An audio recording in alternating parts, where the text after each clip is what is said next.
ഹജ്ജ് സീസണിന് മുന്നോടിയായി മക്കയിലേക്കുള്ള പ്രവേശനത്തിന് നിയന്ത്രണങ്ങൾ ഏർപ്പെടുത്തി. പ്രവാസികൾ ഉൾപ്പെടെ എല്ലാവർക്കും ഇന്നു മുതൽ നഗരത്തിലേക്ക് കടക്കാൻ പ്രത്യേക അനുമതി പത്രം നിർബന്ധമാണ്.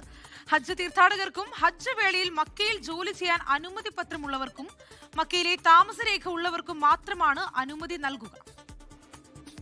പുണ്യഭൂമിയിലേക്ക് ഹജ്ജ് തീർത്ഥാടകർ എത്തിത്തുടങ്ങുന്നതിന് മുന്നോടിയായി സുരക്ഷാ നടപടികൾ ഊർജിതമാക്കുകയാണ് സൗദി ആഭ്യന്തര മന്ത്രാലയം. ഇതിന്റെ ഭാഗമായി മക്ക നഗരത്തിലേക്കുള്ള പ്രവേശനത്തിന് മന്ത്രാലയം കർശന നിയന്ത്രണങ്ങൾ ഏർപ്പെടുത്തി.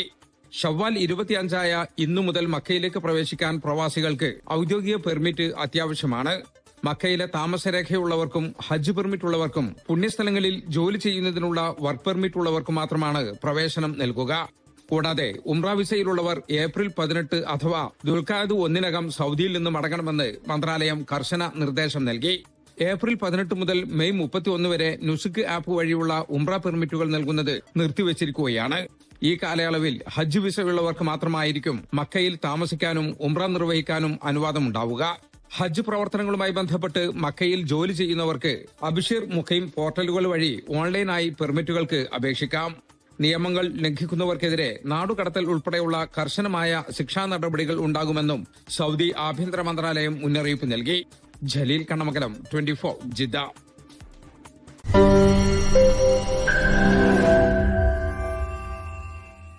ലോകത്തെവിടെയായാലും ഏത് സമയത്തും 24 വാർത്തകളും ഓഗ്മെന്റഡ് റിയാലിറ്റി പാക്കേജുകളും എക്സ്പ്ലെയിനറുകളും വിശദമായി കാണാൻ ഞങ്ങളുടെ യൂട്യൂബ് ചാനൽ നിങ്ങൾക്ക് സബ്സ്ക്രൈബ് ചെയ്യാം.